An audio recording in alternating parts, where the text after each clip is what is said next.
FM. Oòrùn tí ń ràn àti afẹ́fẹ́ gbogbo ewéko ń sàn fẹ́ rẹ ìwọ lọba tó mú irúgbìn dára oníbu ọrẹ adúpẹ́ lọ́wọ́ Ọlọ́run Olódùmarè ipá tó borí ipá agbára tó ju agbára lọ ìrànlọ́wọ́ aláìlẹ́nìkan ọba tó tún ràn wá lọ́wọ́ ọba tó tún fún wa ní orí ọ̀fẹ́ láti jẹ́ alààyè ọkàn lónìí ajé láàárọ̀ yìí tàwa tapá wa tẹsẹ̀ wa ti àlàáfíà wa kì í ṣe ọgbọ́n orí wa o kì í ṣe ìmọ̀ wa o kò ń ṣe mo mọ̀ ọ́ ṣe kò ń ṣe mo kàwé kò ń ṣe mo mọ ènìyàn kò ń ṣe nítorí pé mo mọ bọ́ ṣe ń rest àbí nítorí pé mo mọ bọ́ ṣe ń sá fún mọ́tò àánú la rí gbà gẹ́gẹ́ bí alààyè ọkàn láti wá sí iwájú ìtẹ́ orí ọ̀fẹ́ lẹ́ẹ̀kan sí i mo kí yín káàbọ̀ sórí àkọ́tún ètò Ohun Awon Kerubu on FM níbikíbi tẹ́ ẹ ti ń gbé wọn Ọlọ́run ọ̀gá ògo lẹ́nu mi mo kí yín o ní kí ọmọ Ọlọ́run wípé àlàáfíà lẹ wà bí lórúkọ Jésù olùgbàlà àlàáfíà Ọlọ́run ọ̀gá ògo ò ní fi ayé yín sílẹ̀ ẹ ó máa rí àánú gbà o ẹ ò ní ṣubú ara o ẹ ò ní ṣubú ẹ̀mí èyí tó kù kọ́dún 2025 ó kó gbá wọlé ohun tẹ́ ò fọkàn sí ní búburú kò ní bá èyí tẹ́ ẹ̀ rò ní tirere jẹ́ àlàáfíà Ọlọ́run alààyè ó sì wà pẹ̀lú wa bákan náà la sì ń dúpẹ́ lọ́wọ́ gbogbo ẹ̀yin tí Ọlọ́run lò fún ìtẹ̀síwájú ètò yìí lórúkọ Jésù ojú rere Ọlọ́run alààyè yóò wà pẹ̀lú wa ìbùkún rẹ̀ lọ́pọ̀lọpọ̀ kò ní fàyè wa sílẹ̀ Olúwa wí Olúwa wí Yáṣẹ́wù Olúwa wí ọ̀rọ̀ tó ń mi ìjọ lògbòlògbò tó bá pàdé ẹ̀ tó bá sọ pé Olúwa wí tó bá wà nínú church tó bá sọ pé Olúwa wí tàbí tó ń pè ẹ́ lórí fóònù tó sọ fẹ́ ń pé Olúwa wí kí ni àwọn nǹkan tó o gbọ́dọ̀ ṣàkíyèsí kí ni àwọn nǹkan tó o gbọ́dọ̀ fọkàn sí kí ni àwọn nǹkan tó o gbọ́dọ̀ ní tó fi gbọ́dọ̀ mọ Olúwa wí tòótọ́ àwọn nǹkan yẹn la fẹ́ gbéyẹ̀wò lórí ètò tòní ajínrere Michael Adébọ̀wálé Adéoyè lórúkọ tèmi ọmọ bàbá ládùúrà ní kọ̀tún bàbá ìjọ lórí rédíò ohun ẹni tí ń kígbe ní ìjọ ayé ẹ tún ọ̀nà Olúwa ṣe ẹ kú àtàárọ̀ o ẹ káàbọ̀ sórí ètò tòní.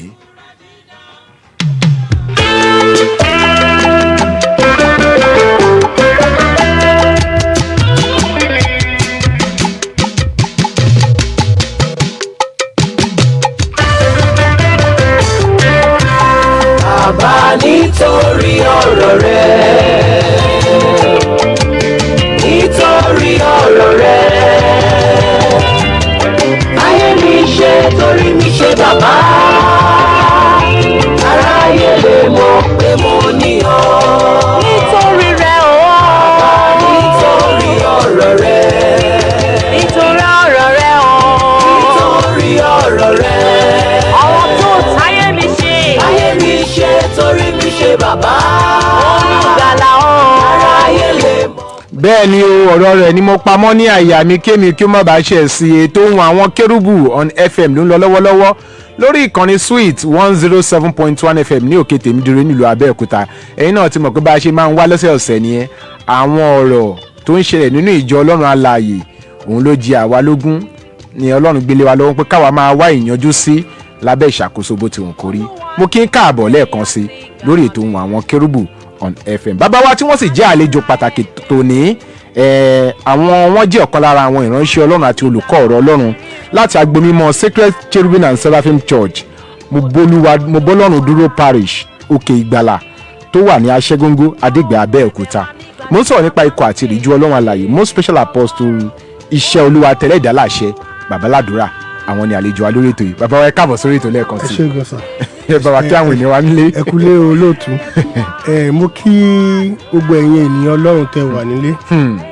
lórúkọ Jésù yóò dára fún wa àmín a ò ní sin Ọlọ́run lásán àmín iṣẹ́ ìsìn wa níwájú Ọlọ́run yóò ṣe ìtẹ́wọ́gbà àmín gbogbo ìdẹkùn Sátánì Ọlọ́run yóò bàjẹ́ àmín ojú rẹ̀ àtọ́lọ́run yóò bá wa gbé o àmín a ó jèrè àdúrà àmín a ó jọ jèrè ilé ológo àmín Jésù Olúwa wa àmín bàbá wa gbogbo ìdílé ńkọ́ ńbẹ̀ àlàáfíà rẹ̀ ìjọ Ọlọ́run alààyè ńkọ́ àlàáfíà tá a bá ń sọ̀rọ̀ nípa Olúwa wí Olúwa wí Yes, sir. kí ni Olúwa wí gan àti wípé àwọn ipa pàtàkì wo gan ló ń kó láàrin àwa Kìrìsìtẹ́nì ní ìpéjọpọ̀ àwọn ọmọ Ọlọ́run ipa pàtàkì wo ló ń kó kí ni Olúwa wí gan. ẹ ṣé Ọlọ́run yóò ràn wá lọ́wọ́ àmín lákọ̀ọ́kọ́ àkọ́kọ́ wò pé tá a bá ń sọ̀rọ̀ pé kí ni Olúwa wí ìyẹn fi hàn pé Ọlọ́run sọ̀rọ̀ ó túmọ̀ sí pé ọ̀rọ̀ tó jáde láti ẹnu Ọlọ́run fúnra ara ẹ̀ tí ì ṣe pé bóyá ó ṣẹ̀ṣẹ̀ rán èèyàn kan ọ̀rọ̀ tó jáde láti ẹnu Ọlọ́run gẹ́gẹ́ bí ìwé sọ fún wa nínú ìwé Genesis orí kìíní ó ní àìtèkọ́ṣe ní ọ̀rọ̀ wà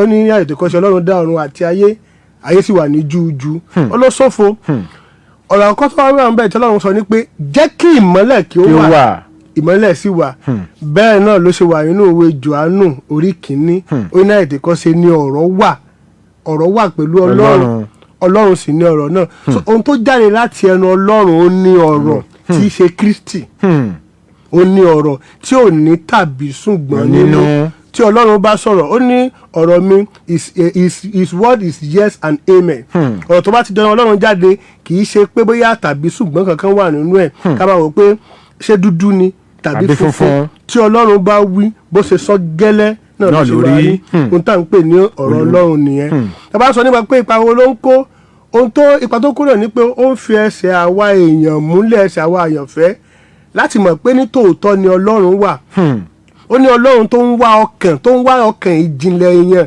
gbogbo ohun tó wà nínú èèyàn pátápátá ni Ọlọ́run máa wú jáde èyí téèyàn sọ jáde èyí téèyàn sọ jáde èyí tó wà láàrin èèyàn àti Ọlọ́run tí ò séèyàn kankan bẹ̀ àwọn ọ̀rọ̀ yẹn ló máa ń wá láti ẹnu Ọlọ́run ó máa ń tú àṣírí tá a bá ń sọ pàtàkì ọ̀rọ̀ Ọlọ́run àwọn kan tó wà bá jáde láti Ọlọ́run bẹ́ẹ̀ ni tólúwa bá wí ó wá pín sí bí ọ̀nà mélòó kan ó lè jẹ́ fún ìkìlọ̀ ó lè jẹ́ fún ìgbà ẹníyànjú ó lè jẹ́ fún ìlérí àti ìmúṣẹ ó lè jẹ́ fún ìbáwí ó lè jẹ́ fún pé kí ẹlẹ́ṣẹ̀ ronúpìwàdà kúrò nínú ẹ̀ṣẹ̀ rẹ̀ ohun tí Olúwa wí nìyẹn Olúwa wí kì í ṣe pé kí ó rí ẹlẹ́ṣẹ̀ nínú ẹ̀ṣẹ̀ káwá ní kóòdù ọ̀fẹ́ máa pọ̀ sí kì í ṣe Olúwa wí gbọ́dọ̀ jẹ́ ohun tó ń pé èèyàn padà sí ìrònúpìwàdà olùmọ̀ sọ ṣáájú pé ó lè jẹ́ fún ìbáwí fún ìtọ́ni fún ìlérí fún ayọ̀ fún nǹkan tó jáde lójú ṣùgbọ́n Olúwa wí ọ̀rọ̀ tó jáde láti ẹnu Ọlọ́run ni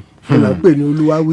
ṣé gbogbo kìrìsìtẹ́nì ló lè jẹ́ atọ́kùn Olúwa wí àbí àwọn wo gan-an ni a lè sọ pé ó jẹ́ atọ́kùn Olúwa wí láti sọ pé ó dé àwọn eléyìí tó wá sọ pé Olúwa wí a gbọ́dọ̀ gbà wípé Olúwa wí o báwo ló ṣe rí gan bàbá wa. ẹ ṣe olóòtú ẹ yóò dára fún wa lórúkọ Jésù ṣe rí a bá ń sọ̀rọ̀ nípa kìrìsìtẹ́nì àwa èèyàn máa ń ṣì í mú síra wọn torí pé mò ń lọ chọ́ọ̀chì torí pé ẹ̀ ń lọ church kò sọ yín di kìrìsìtẹ́nì torí pé à ń gbàdúrà kò sọ wá di kìrìsìtẹ́nì ẹni tó bá jẹ́ ọmọlẹ́yìn Kristi ní tòótọ́ tí ìwà àti ìṣe rẹ̀ jọ ti Kristi òun là ń pè ní kìrìsìtẹ́nì àwọn tí wọ́n ní ìfarahàn tó ní ìwà tó jọ ti Kristi torí pé nígbà tí ní Antioch nígbà tí wọ́n fẹ́ pe àwọn ọmọ ẹ̀yìn ní kìrìsìtẹ́nì wọn ò dédé pè wọ́n ní kìrìsìtẹ́nì wọ́n ṣàkíyèsí pé ìwà wọn ọ̀rọ̀ ẹ̀ tí wọ́n ń tẹ̀lé oníṣepọ̀ wọn ní kìrìsìtẹ́nì pé àwọn ọmọ ẹ̀yìn Jésù lélẹ́yìí. tá a bá ń béèrè pé ṣé gbogbo kìrìsìtẹ́nì ló lè sọ pé Olúwa wí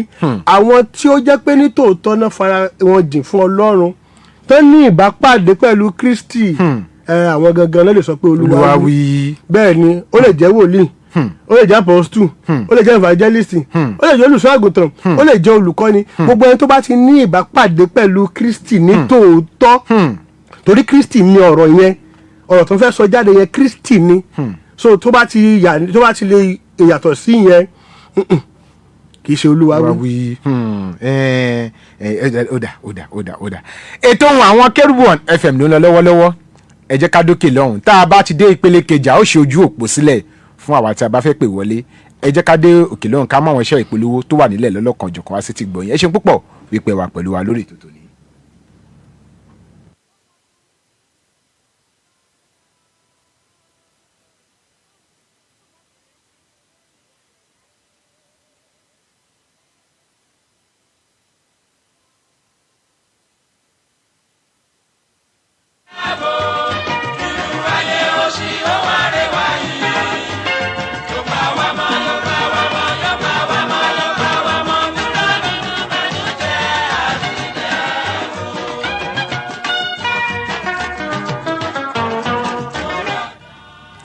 ètò Ohun Àwọn Kerubu FM ló ń lọ lọ́wọ́lọ́wọ́ ó ṣe bí ẹni pé gbogbo ẹ̀fẹ́ rí bákan lápá abẹ yẹn ẹ kó atótónu àtẹkùn bàbá wa tó ṣì wà nílé pẹ̀lú wa lórí ètò Ohun Àwọn Kerubu FM àwọn ni wọ́n jẹ́ ọ̀kan lára àwọn ìránṣẹ́ Ọlọ́run láti agbo mímọ́ Sacred Cherubim and Seraphim Church Mobọ́lọ́run dúró parish Òkè Ìgbàlà ní Abẹ́òkúta tó wà ní Aṣẹ́ngógó ní Adígbẹ̀ ní Abẹ́òkúta. Most Special Apostle Iseoluwa Teledalase àwọn ni àjọ wà nínú ilé ń bí tajọ́ ń sọ̀rọ̀ lórí Olúwawí. Wọ́n ti jẹ́ kó yé wa wípé àwọn wòlíì, àwọn olùkọ́ni, àwọn apostoli, àwọn tí wọ́n ti ní ìbápàdé pẹ̀lú Kristi la lè gbọ́. Bàbá wa ẹ jẹ́ ká wá wo ní ìjọ Ọlọ́run lónìí. Oríṣiríṣi Olúwawí ti pọ̀, oríṣiríṣi Olúwawí ti pọ̀. Báwo la ṣe lè dá Olúwawí tòótọ́ mọ̀ lẹ́nu àwọn ìránṣẹ́ rẹ̀? Ọlọ́run yóò ràn wá lọ́wọ́. Àmín. Nígbà tí Ọlọ́run rán Mósè lọ síwájú Fáráò, ó tó bá déwájú Fáráò wá sọ báyìí pé báyìí ni Olúwa wí. Nínú ẹ̀rọ tá a bá wo ìwé àwọn ọba kejì orí keje nípa pẹ̀lú wòlíì Èlíṣà, nígbà tí ìyàn mú wọ́n sọ wọn kan ọ̀rọ̀ ìlérí ni. Ó ní ẹ gbọ́ ọ̀rọ̀ Olúwa, báyìí ni Olúwa wí, ní ìwòyí ọ̀la a ó ta oúnjẹ báyìí lóye báyìí. Ìjòyè kan sọ níbẹ̀ pé bí Ọlọ́run bá tilẹ̀ sí fèrèsé ọ̀run kò lè rí bẹ́ẹ̀, tó lè rí bẹ́ẹ̀ bó kò lè rí bẹ́ẹ̀. Ó wá sọ fún pé kìkì ojú rẹ ló máa fi rí òṣùgbọ́n ò ní jẹ níbẹ̀. Ohun tá à ń pè ní Olúwa wí nìyẹn. Gbogbo ohun tí Olúwa bá wí gbọ́dọ̀ jẹ́ ohun tó fi ògo Ọlọ́run hàn. Bákan náà nínú ìwé àwọn ọba kìíní orí 14 Jeroboamu ọba ó sọ fún ìyàwó ẹ̀ kó paradà kó lọ bá wòlíì pé kó lè sọ̀rọ̀ fún nípa ọmọ ẹ̀. Ìyàwó yẹn ò tí ì dé tí Ọlọ́run ti sọ fún wòlíì yẹn pé ìyàwó lágbájá báyìí ló ń bọ̀, sọ fún pé báyìí bódà ṣe ń bọ̀ ló ní èéṣe tí wọ́n fi para rẹ̀ dà bí ẹlòmíràn, báyìí ni Olúwa wí. So ní òde òní kò sí báyìí fẹ́ dàmọ̀ náà ju pé gbogbo tó bá ti jẹ́ Olúwawí tí ò bá ti fi ògo fún Ọlọ́run kì í ṣe Olúwawí. Gbogbo Olúwawí tí ẹlẹ́ṣẹ̀ bá wà nínú ẹ̀ṣẹ̀ tó wá béèrè pé kó lè ọ̀fẹ́ máa pọ̀ sí kì í ṣe Olúwawí. Olúwawí gbọ́dọ̀ bá ẹlẹ́ṣẹ̀ sọ̀rọ̀ pé Olúwa ní ká sọ fún ẹ pé kó kúrò nínú ẹ̀ṣẹ̀, kì í ṣe pé ẹlẹ́ṣẹ̀ tó wà nínú ẹ̀ṣẹ̀ táwa sọ fún pé Olúwa sọ pé tó bá ti ṣètọrẹ àánú àdúrà rẹ ti gbà, kì í ṣe Olúwawí. Tòótọ́. Bẹ́ẹ̀ ni nínú ìwé Acts of Apostles chapter 10 a sọ̀rọ̀ nípa Corneliu pẹ̀lú Peter. Tabasa kéèsì níbẹ̀ láti tán pè ní Olúwawí rí bẹ́ẹ̀. Ọlọ́run bá Corneliu yẹn pàdé, ó ní kó wọn lọ sí Jópa. Ọlọ́run tún wá kọ sí Pétérù pé àwọn kan ń bọ̀ tó tẹ sọ pé ó ní oúnjẹ báyìí wà nílẹ̀ kó jẹ. Ó ní ohun òjò aláìmọ́ kan rí. Olúwa ní tóun bá ti yà sí mọ́ kò sí nǹkan tó jẹ́ bí àìmọ́ níbẹ̀. So lóde òní ọ̀pọ̀ Olúwawí ni kì í ṣe Olúwawí. Bíbélì gan sọ fún wa, ó ní áńgẹ́lì èṣù gan máa ń paradà gẹ́gẹ́ bí áńgẹ́lì ìmọ́lẹ̀ láti sọ wípé Olúwawí. Bẹ́ẹ̀ ni. So gbogbo Olúwawí tí ò bá ti fi ògo fún Kristi kì í ṣe Olúwawí. Ó wà nínú ìwé Ìsíkẹ́ẹ̀lì tá a bá bẹ̀rẹ̀ láti Ìsíkẹ́ẹ̀lì kìíní kejì kẹta tá a bá lọ kà lọ bẹ́ẹ̀ yẹn. In fact nígbà tó dé chapter 13 Ìsíkẹ́ẹ̀lì ó ní àwọn wòlíì mi tó sọ pé àlàáfíà nígbà tí kò sí àlàáfíà tó bá ti lè jáde a máa ń sọ̀rọ̀ bí àdàkà kan wá ní ọ̀rọ̀ jáde àṣẹ tẹ̀lé.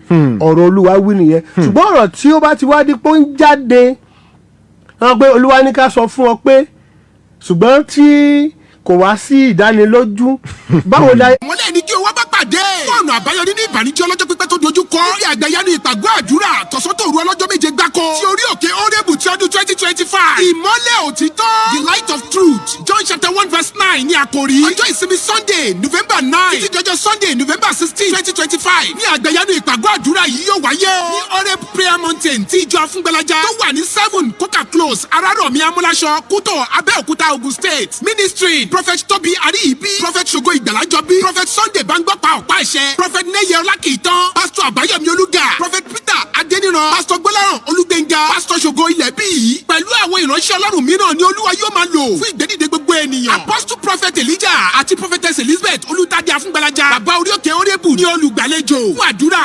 0803-686-9551. dìde kálọ̀ pàdé Jésù lórí òkè Orebu ti ìjọ Afúngbẹ́lájà àfikún ọ̀yà wa o.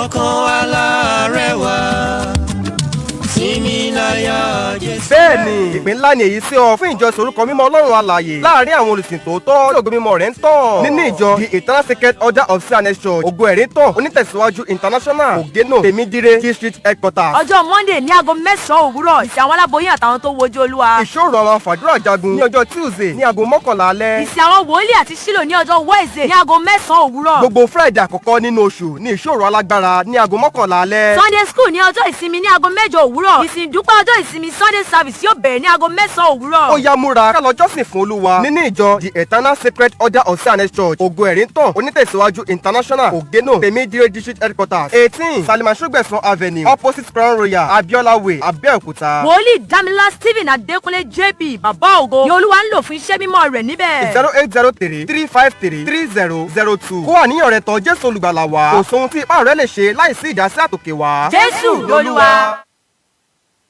tó dákọ́ lẹ́nu ẹ̀mí o tí ó fà mí àtúbàjáyé màmá jáyé. ètò Ohun Àwọn Kérúbù on FM ló ń lọ lọ́wọ́lọ́wọ́ lórí ìkànnì Sweet 107.1 FM ní òkè tèmídìrè nílùú Abẹ́òkúta. Olúwawí ni kókó ọ̀rọ̀ tí à ń gbéyẹ̀wò lórí ètò tòní gẹ́gẹ́ bí ẹ ti ń gbé wa fẹ́yìn tí ẹ bá fẹ́ dá sí ètò tó ń lọ lọ́wọ́lọ́wọ́ 0707-316-0403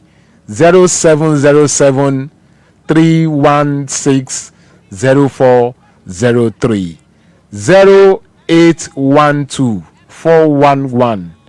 0812-411-3677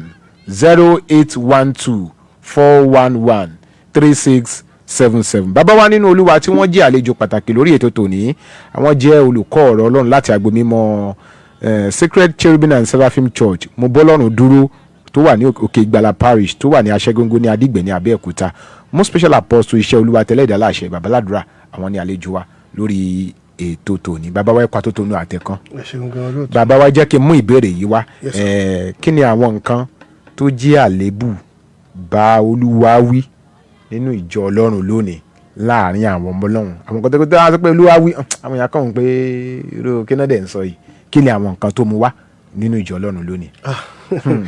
ẹni Ọlọ́run yóò ràn wá lọ́wọ́. àmín. bí Jésù sọ fún wa nínú ìwé mímọ́ ó ní àwọn ènìyàn yìí ń fi ẹnu wọn bu ọlá fún mi ṣùgbọ́n ọkàn wọn jìnnà sí mi. gbogbo ohun tó ń kó àléébù bá orúkọ Ọlọ́run àti Olúwa wí òun náà ló wà nínú ìwé Róòmù orí 1. bákan náà ó tún wà nínú ìwé Gàlátíà orí 5 nípa àwọn iṣẹ́ tí ara fi ara hàn pọ̀ ìwé Róòmù yẹn 1:28 ó ní àti bí wọ́n ti kọ̀ láti ní ìmọ̀ Ọlọ́run ní èrò wọn Ọlọ́run fi wọ́n sílẹ̀ fún iyè rí láti ṣe tí kò tọ́ ó ní wọ́n kún fún ìṣòro gbogbo wa bẹ̀rẹ̀ sí ní kàálẹ̀ ọ̀kọ̀ọ̀kan gbogbo ẹni tó bá ti sọ pé Olúwa wí tá bá ti ń rí èso ti Sátánì nínú ayé ẹ̀ orúkọ Ọlọ́run máa di ìsọ̀rọ̀ òdì sí. Jòhánù orí 14 ẹ̀pẹ̀sẹ̀ tó gbẹ̀yìn ó ní aládé ayé yìí wá sọ́dọ̀ mi kò sì ní nǹkan kan lọ́dọ̀ mi ẹni tí ó bá ti ní ẹrù Sátánì lọ́wọ́ yóò máa kó àbàwọ́n bá orúkọ Ọlọ́run ẹni tó bá pera ẹ̀ ní ìránṣẹ́ Ọlọ́run tàbí tó ń sọ pé Olúwa wí ṣùgbọ́n tí ayé òun gangan ò bá ti fi ògo fún Ọlọ́run yóò kó àbàwọ́n bá orúkọ Ọlọ́run irú wọn náà máa ń sọ̀rọ̀ tí àwọn èèyàn wò pé kí ni wọ́n ń sọ bígbà tí aṣiwèrè bá ń sọ̀rọ̀ ṣùgbọ́n ẹni tó ń sọ pé Olúwa wí ẹ gbọ́dọ̀ máa rí ọ̀rọ̀ Ọlọ́run yẹn gan nínú ayé ẹ̀ tó bá ti jẹ́ni tó burú rí a gbọ́dọ̀ máa rí Olúwa wí yẹn pé ẹni yìí ti ń ní ìyàtọ̀ kì í ṣọjọ́ kan nìyẹn máa ń yàtọ̀ o kì í ṣọjọ́ kan nìyẹn máa ń yàtọ̀ ṣùgbọ́n a gbọ́dọ̀ ẹ máa rí díẹ̀ pé ẹni yìí ti ní ìbápàdé nítòótọ́ pẹ̀lú ẹni tó rán níṣẹ́ bó ṣe jẹ́ nìyẹn so tó ń kó àbàwọ́n bá orúkọ Ọlọ́run ni pé àwọn tí ohun èlò tí tó ń dúró yẹn gan sọ̀rọ̀ pé Olúwa wí yẹn ayé wọn ò fi ògo fún Ọlọ́run ìwà wọn ò fi ògo fún Ọlọ́run ọ̀rọ̀ ẹnu wọn ò fi ògo fún Ọlọ́run ìmú ìrìn ẹsẹ̀ wọn gan ò fi ògo fún Ọlọ́run òyìn ló ń fà á tí àlébù fi ń wọ. nígbà tó bá dẹ̀ ti di pé àwọn wòlíì àbá àwọn ìránṣẹ́ Ọlọ́run sọ fún yàn kan pé Olúwa wí pé kó lọ ṣe nǹkan báyìí ohun tí ò tọ́ ó ti ń túmọ̀ sí wípé àrùn àmì 0707-316-0403 0707-316-0403 0403 0812 411 3677 òun ni nọ́mbà tẹ ní àǹfààní láti pèsè ètò Ohun Àwọn Kérúbù on FM ló ń lọ lọ́wọ́lọ́wọ́. hello. ẹ kúrò lẹ́sà. ẹ káàsán sà, kí lórúkọ àti bulẹ̀ tí ń pè wá. ẹ kó ètò. yes sir. Pọ̀pọ̀lá Ìlàjà ló ń sọ̀rọ̀ láti tútọ̀. ẹ káàbọ̀ sórí ètò bàbá wa. Àti àlejò wa pàtàkì wà lórí iléeṣẹ́ lọ́wọ́lọ́wọ́. ẹ ṣeun gan sir. wọ́n kó ẹgbẹ́ fún iṣẹ́ Olúwa. yes sir. ẹ ṣeun sir. àgbádùn ibi tó ti mú náà lórúkọ Jésù ọpọlọ yẹn kò ní jọba. àmín. ẹkú ẹ̀kọ́. ẹ ṣe púpọ̀ bàbá wa, ẹ ṣe púpọ̀ bàbá wa, ẹ ṣe púpọ̀ nǹkan ìdarapọ̀ mọ́ lórí tó. ẹ jẹ́ ká dókè lọ́hùn ká mú iṣẹ́ ìpolówó tó wá. ẹ jẹ́ ká dókè lọ́hùn. à ń bọ̀ náà. The captain of my salvation, I celebrate you, Jesus. Horeb 2025 àkókò ìmọ́lẹ̀ dé. Ní àkókò tí òkùnkùn bo ilé ayé, ipá ènìyàn pín. Jésù ọba olùtọ̀mọ́lẹ̀ ní kí o wá bá pàdé. Fọ́ọ̀nù àbáyọ nínú ìbànújẹ́ ọlọ́jọ́ pípẹ́ tó dojú kọ. Lórí àgbàyanu ìpàgọ́ àdúrà tọ̀sán-tòru ọlọ́jọ́ méje gbáko. Ti orí òkè Horebu ti ọdún 2025. Ìmọ́lẹ̀ òtítọ́. The light of truth. John chapter 1 verse 9 ní àkòrí. Ọjọ́ ìsinmi Sunday November 9. Títí dọjọ́ Sunday November 16 2025. Ní àgbàyanu ìpàgọ́ àdúrà yìí yóò wáyé o. Ní Horeb prayer mountain tí ìjọ Afúngbẹ́lájà tó wà ní 7 Coca Close Arárọ̀mí Amúláṣọ Kútọ̀ Abẹ́òkúta Ogun State. Ministry Prophet Tobi Ariyibi, Prophet Ṣògo Ìgbàlájọbí, Prophet Sunday Bangbọ́pá Ọ̀pá-ẹ̀ṣẹ̀, Prophet Neye Ọlákìtàn, Pastor Àbáyọ̀mí Olúga, Prophet Peter Adéníran, Pastor Gbọ́láhàn Olúgbénga, Pastor Ṣògo Ilẹ̀bíyì, pẹ̀lú àwọn ìránṣẹ́ Ọlọ́run mìíràn ni Olúwa yóò máa lò fún ìgbédìde gbogbo ènìyàn. Apostle Prophet Elijah àti Prophetess Elizabeth Olùtàdé Afúngbẹ́lájà, bàbá orí òkè Horebu ní olùgbàlejò. Fún àdúrà 0803 686 9551. Dìde kálọ̀ pàdé Jésù lórí òkè Horebu ti ìjọ Afúngbẹ́lájà. Àfikún ọ̀yà wa o. Ọkàn alárẹ̀wá sinmi láyà Jésù. Bẹ́ẹ̀ni, ìpín ńlá ni èyí sí ọ fún ìjọsìn orúkọ mímọ́ Ọlọ́run alààyè láàrin àwọn olùsìn tòótọ́ tí ògo mímọ́ rẹ̀ ń tàn. Nínú ìjọ The Eternal Sacred Order of Sanes Church, Ògo Ẹ̀rí tàn, Onítẹ̀síwájú International, Ògénò, Tèmídire, District Headquarters. ọjọ́ Monday ní aago 9 òwúrọ̀ ìsìn àwọn aláboyún àtàwọn tó wojú Olúwa. Ìṣòro àwọn àfàdúrà jagun ní ọjọ́ Tuesday ní aago 11 alẹ́. ìsìn àwọn wòlíì àti Ṣílò ní ọjọ́ Wednesday ní aago 9 òwúrọ̀. Gbogbo Friday àkọ́kọ́ nínú oṣù ní ìṣòro alágbára ní aago 11 alẹ́. Sunday school ní ọjọ́ ìsinmi ní aago 8 òwúrọ̀. ìsìn ìdúpẹ́ ọjọ́ ìsinmi Sunday service yóò bẹ̀rẹ̀ ní aago 9 òwúrọ̀. Ó yá múra ká lọ jọ́sìn fún Olúwa nínú ìjọ The Eternal Sacred Order of Sanes Church, Ògo Ẹ̀rí tàn, Onítẹ̀síwájú International, Ògénò, Tèmídire District Headquarters, 18 Salimaṣúgbẹ̀sán Avenue, opposite Crown Royal, Abiola Way, Abẹ́òkúta. wòlíì Dámilá Stephen Adékúnlé JP bàbá ògo ni Olúwa ń lò fún iṣẹ́ mímọ́ rẹ̀ níbẹ̀. 0803 353 3002. Kó àníyàn rẹ̀ tọ̀ Jésù olùgbàlà wá. Kò sóhun tí ipá rẹ̀ lè ṣe láìsí ìdásí àtòkè wá. Jésù lolúwa.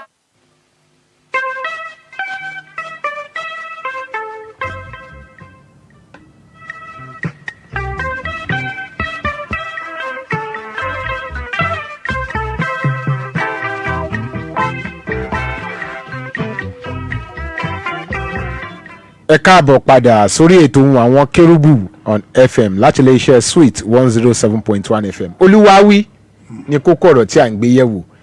Bàbá wa tí wọ́n wà nínú ilé pẹ̀lú wa wọ́n jẹ́ olùkọ́ ọ̀rọ̀ Ọlọ́run àti ìránṣẹ́ Ọlọ́run láti agbo mímọ́ Sacred Cherubim and Seraphim Church mo bọ́lọ́run dúró parish Òkè Ìgbàlà tó wà ní Aṣẹ́góńgó ní Adígbẹ́ ní Abẹ́òkúta. Most special apostle Iseoluwa Teledalase bàbá ládùúrà àwọn ni àlejò wa lórí ètò tòní. Ẹ kú àtótó ní àtẹ̀kùn bàbá wa lábẹ́ ìṣàkóso kókó ọ̀rọ̀ Olúwawí. Bàbá wa ẹ jẹ́ kí n mú ìbéèrè yìí wá. Ṣé Olúwa lè sọ fẹ́yàn wípé fiṣẹ́ sílẹ̀, iṣẹ́ tó ń ṣe yẹn kò dáa, filẹ̀ kó wà nílé? Ṣé Olúwa lè sọ fún yàn wípé ilé ọkọ yẹn tó wà yẹn lọ kẹ́rù ẹ̀ kúrò ńbẹ̀ kó lọ wá bí jókòó sí?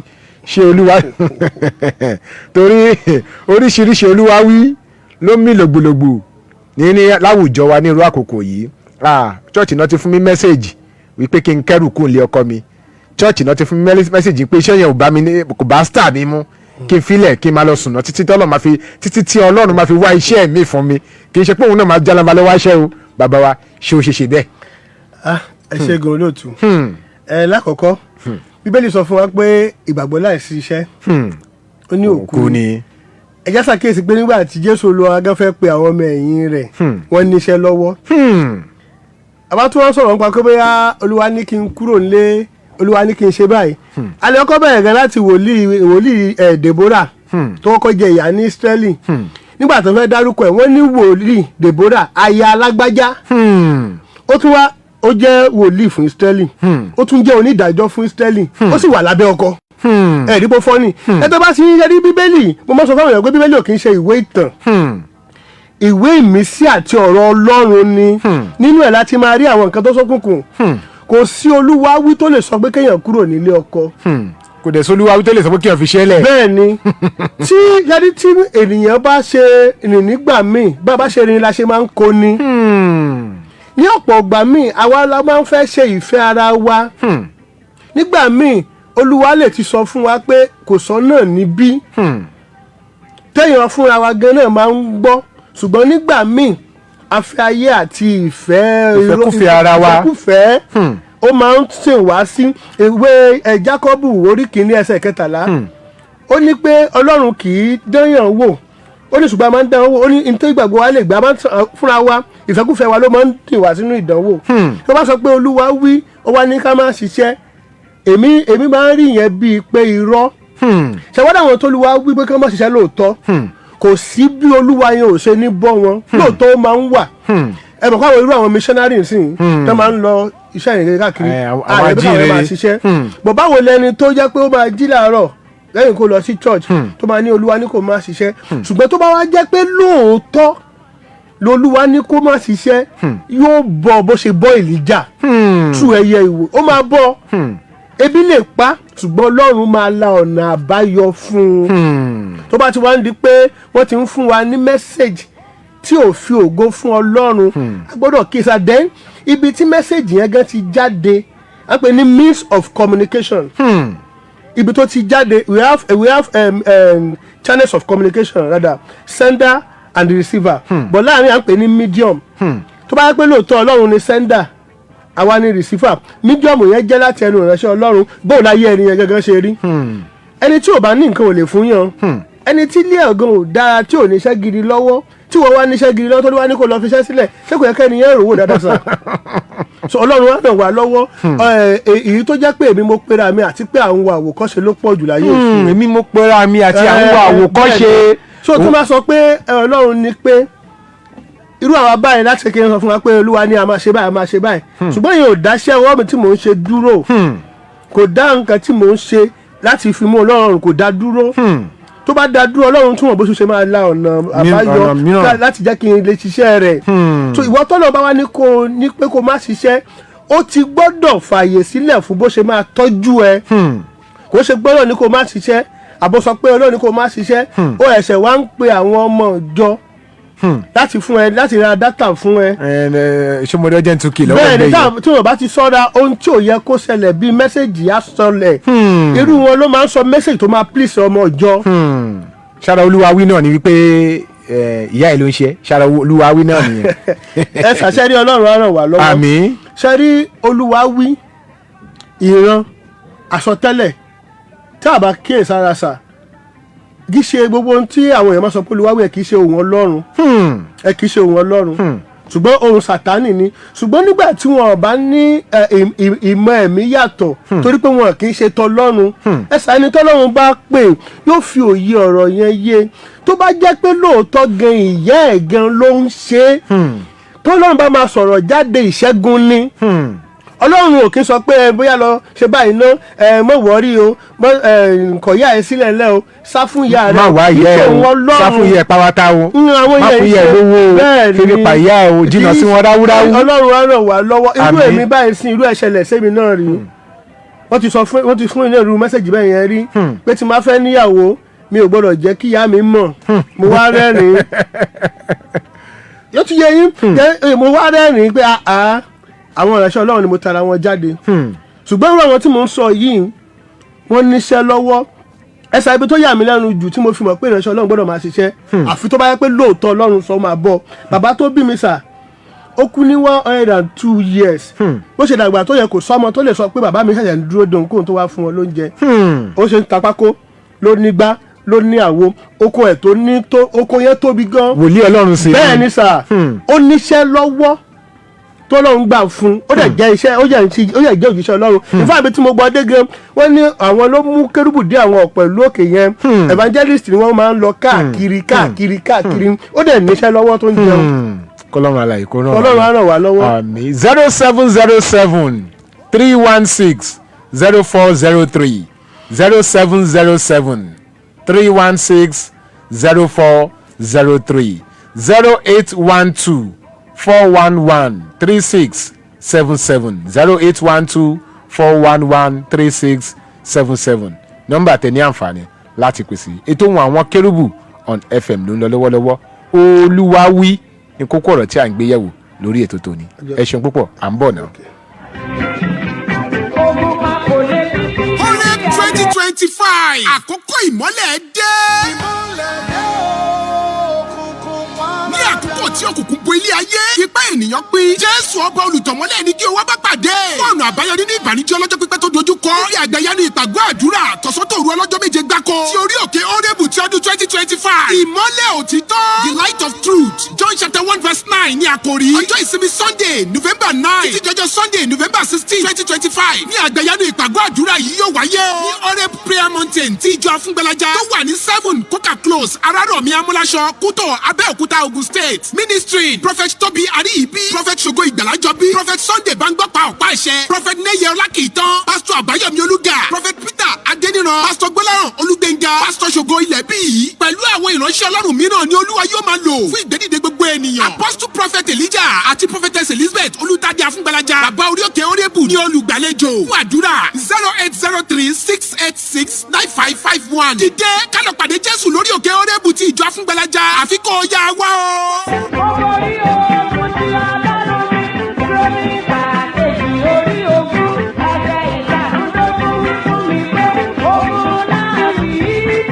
ẹ káàbọ̀ padà sórí ètò Ohun Àwọn Kérúbù on FM Olúwa wí ní kókó ọ̀rọ̀ tí a ń gbé yẹ̀wò lórí ètò tòní bàbá wa nínú Olúwa most special apostle Iseoluwa Teledalase àwọn ni àlejò wa lórí ètò tòní tí a jọ ń gbé ọ̀rọ̀ yẹ̀wò 0707-316-0403 0707-316-0403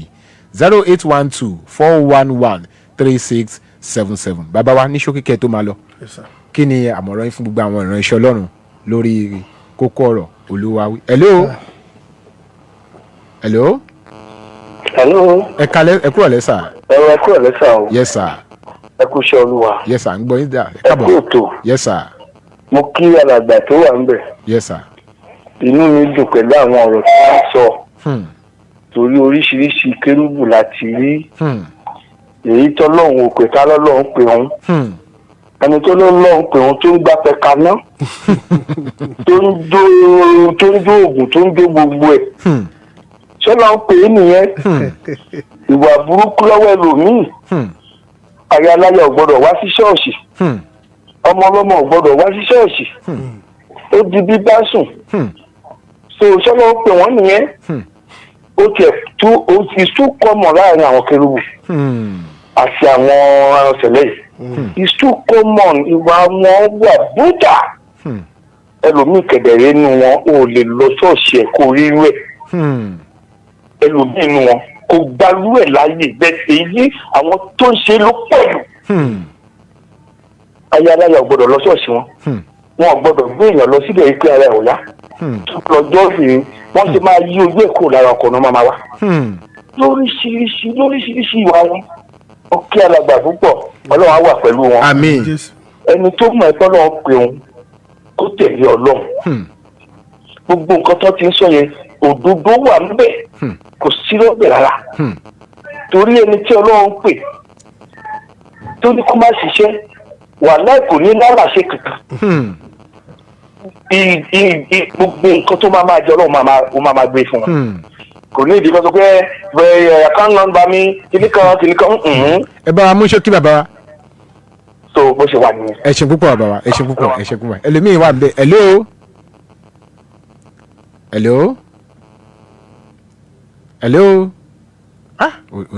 ó dà bàbá wa ní ṣókíkẹ́ tó máa lọ. Kí ni ọ̀rọ̀ àmúrẹ́ fún gbé. ṣé tí ẹ rí Ọlọ́run yóò ràn wá lọ́wọ́. Àmín. ọ̀rọ̀ kan tí mo fẹ́ sọ lẹ́ẹ̀kan. hello. ẹ kúrọ̀lẹ́ sà. ẹ̀mí ẹ̀fẹ́ kú ètò Yes, àti ma'am. bàbá wa náà ọkùnrin ìlú wa. yes sir. ẹ̀lọ́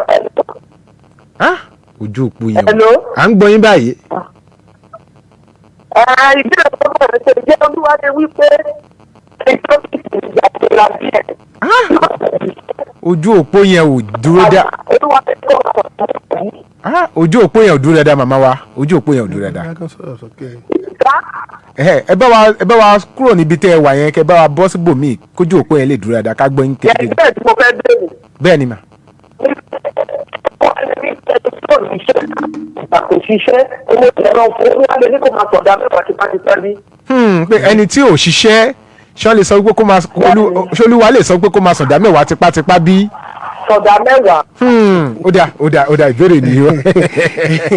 ẹni ọlọ́run á ràn wá lọ́wọ́. àmín. ṣe rí ti ìdá mẹ́wàá yẹn tábà ní ká máa tú báyìí àkókò máa lọ ṣùgbọ́n tó ṣe pàtàkì bẹ́ẹ̀ ni pé ẹ bá wò ní àtúwárò túmọ̀ ẹ̀ náà sọ pé ìdá mẹ́wàá kálàgbà pé lóòótọ́ àti ẹ̀fẹ̀ sàn ìdá mẹ́wàá nínú ohun tí ọlọ́run fún yẹn báwo lẹni tí òṣìṣẹ́ òṣè wá ní jalè tí wọ́n ní kó sàn ìdá mẹ́wàá ẹni tó bá ń ṣiṣẹ́ ló gbọ́dọ̀ mú nínú nǹkan tọ́lọ́run fún pé wọ́n fi mọ rírì orí ọlọ́run báwo lẹni tí òṣìṣẹ́ ṣe máa sàn ìdá mẹ́wàá kò ṣiṣẹ́ kò ṣàbọ̀. ẹ sàbẹ̀rẹ̀ ló ṣe rí ẹni tó bá lọ́lọ́run wí obìnrin fẹ́ wá bá ẹ oníkókó gbàdúrà ó wá ní ọlọ́run sọ fún ẹ pé ìwọ o gẹ́gẹ́ bí ìrẹsì ọlọ́run ló gbọ́dọ̀ wẹ̀ fún ẹ ṣàṣeyàn fògo ọlọ́run hàn òfògo ọlọ́run. so gbogbo kíní yìí ti àwọn èèyàn ti mú àbùkù bá orúkọ ọlọ́run. hello. hello. hello sir. ẹ kúrò lẹ́ sà. ẹ kọ́ ẹ̀ sà. yes sir. ẹ kú ètò sà. yes sir. mo dẹ̀ kí mo dẹ̀ lọ́wọ́ àlàyé tó wà pẹ̀lú yín. ẹ mú wá ń ṣókí sà. Adékúnlé Sunday jẹ́rà ló fẹ́ láti inú mi. ẹ káàbọ̀ sórí ètò bàbá wa. Yes sir. nǹkan tí bàbá yẹn sọ látàrọ̀ òótọ́ rẹ̀ ni ó gbọ́dọ̀ pé àwọn táwọn gbọ́ ibà ẹlòmíì understand ẹlòmíì kò kù tó. bíbélì sọ pé ká má ṣe dá èèyàn lẹ́jọ́ kó má bàa dá a lẹ́jọ́. ó dà. ẹni tó pè yẹn lọ pé kọ́mọ̀ náà Kérúbù kọ́mọ̀ náà tẹ̀lẹ̀ bí ìwà ìpò síbi tí ṣe òsì. ó dà. kò síbi tí ṣe òsì ìpèsè oríṣiríṣi ọlọ́run máa pẹ́ lómi pé kó máa ṣiṣẹ́ ọlọ́run máa pẹ́ lómi tó yẹ kó gbọ́dọ̀ níṣẹ́ lọ́wọ́ torí pé ìpèsè oríṣiríṣi ṣùgbọ́n ẹni tó máa dáhùn lẹ́jọ́ ṣé bẹ́ẹ̀ wù ní bàbá bá a sọ ní ìsìn ọ̀tọ̀ ní kọ́tọ́ lómi jẹ́tù ti máa sọ. ó dà ẹ ṣé púpọ̀ bàbá wa ẹ ṣé púpọ̀. ọlọ́run á dúró sí wa.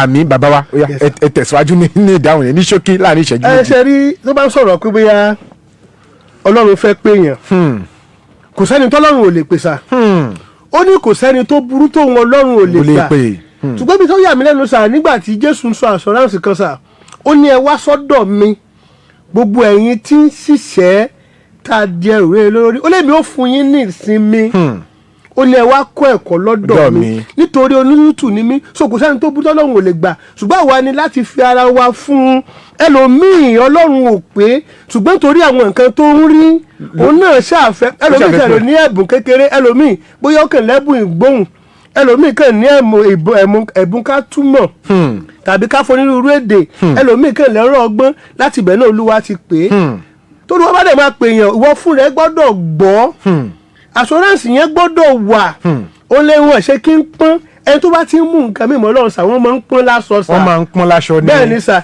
dẹ́yìn kínní kan wá ni mo máa ń sọ fáwọn èèyàn ìwọ tó bá ti ń ṣe ẹ̀tàn pẹ̀lú ọlọ́run bó ṣe wà láyé yẹn gẹ́gẹ́ ló ti máa rí ọwọ́ ọlọ́run kì í ṣègbà tó bá tó kú tán. bí yóò ṣe wà láyé ló ti máa rí ọwọ́ ọlọ́run kì í ṣègbà tó bá tó kú tán. ẹni tó bá ti ń parọ́ tọ́lọ́run ò pé tó pé rẹ̀ sà ó ní etí ò bá pè kò pé ni sà ẹni tó bá pè ẹ wo ìgbà tó fẹ́ pe Paul sà ó sọ fún wòlíì yẹn pé kó lọ síbi báyìí pé arákùnrin kan wà ń bẹ̀ yẹn wá ló ń bẹ̀rù ó ní rárá ó ní kó lọ torí òun ti fi ìyà tí ò lè ṣe kó má ṣàlàyé jẹun lóun ti fi hàn sọ ọlọ́run á ràn wá lọ́wọ́. àmì kò sákòókò mọ́ ètò àwọn Kerubu FM lẹ́ ń gbọ́ láti iléeṣẹ́ Sweet 107.1 FM ní òkè tèmídìrè nílùú Abẹ́òkúta olúwawí òun ni kókó ọ̀rọ̀ tí agbéyẹ̀wò lórí ètò tòní bàbá tí wọ́n sì jẹ́ àlejò wa wọ́n jẹ́ ọ̀kan lára àwọn ìránṣẹ́ ọlọ́run àti olùkọ́ ọ̀rọ̀ ọlọ́run láti agbomímọ́ Sacred Cherubim and Seraphim Church Mobọ́lọ́run Dúró Parish òkè ìgbàlà tó wà ní aṣẹ́góńgó ní Adígbẹ̀ ní Abẹ́òkúta most special apostle Iseoluwa Teledalase babaládùá àwọn ni àlejò wa lórí ètò tòní. Bàbá wa ẹ kú àtótónu àtẹ̀kan a lérò pé tàbá tún pè wá sórí ètò yìí nígbà míì ó tún darapọ̀ mọ́ wa bí Ọlọ́run bá fẹ́. láàrin ìṣẹ́jú kan ẹ gbàdúrà fún wa lórí ètò láàrin ìṣẹ́jú kan. Bàbá wa nípasẹ̀ Jésù Kristi a yìn yín lógo torí pé ẹnìkan ṣoṣo ni Ọlọ́run a sọ yìí pé ẹ ṣé o Ọlọ́run gba ọpẹ́ wa. Àmín. A dúpẹ́ fún oore ọ̀fẹ́ tẹ́ fún wa àti iléeṣẹ́ yìí agbẹ̀yìngà Ọlọ́run gba ọpẹ́ wa. Àmín. Bàbá wa gbàdúrà ẹ̀mí tá a túnbọ̀ fi mọ̀ yín Ọlọ́run wá fi fún wa. Àmín. Ẹ̀mí tá a fi lè ṣe ìfẹ́ yín Ọlọ́run fi fún wa. Àmín. Ẹ̀mí tá a fi lè ní Kristi gẹ́gẹ́ bí ayọ̀ wa kọ́lọ́run kó fi fún wa. Àmín. Ojú òní tì wá. Àmín. Bàbá gbàdúrà ẹ bá wa tún ìjọ wa ṣe. Àmín. Bàbá ẹ bá wa tún ìjọ wa ṣe. Àmín. Ilé iṣẹ́ yìí Ọlọ́run ara ẹ̀ kó máa gbèrú sí. Àmín. Mo fi adarí àti olóòtú ètò yìí lé yín lọ́wọ́ Ọlọ́run ẹ bá mi gbàdúrà fún wọn. Àmín. Ojú òní tì yín. Àmín. Òrìfẹ́ lọ́run kó wà pẹ̀lú yín. Àmín.